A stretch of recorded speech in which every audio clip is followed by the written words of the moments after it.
আসসালামু আলাইকুম ওয়া রাহমাতুল্লাহি ওয়া বারাকাতুহু।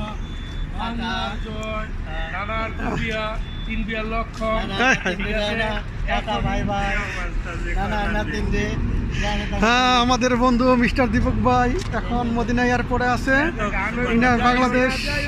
বাংলাদেশ যাওয়ার উদ্দেশ্যে মদিনা এয়ারপোর্টে আসছি এবং বাংলাদেশ বিমানে জেদ্দা মদিনা থেকে ঢাকা যাবে রাত্রে 11:30টায় ফ্লাইট এবং মাল নিয়ে এখন ইমিগ্রেশন বোর্ডিং পাস নেওয়ার উদ্দেশ্যে যাইতেছি।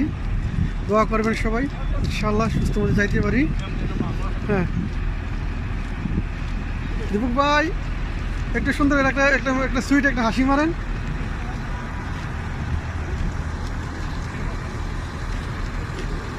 খুশিদ ভাই একটা সুন্দর হাসি মারেন। একটা হাসি দেন, নানা নাতিনের লাগে দুইটা হাসি হবে।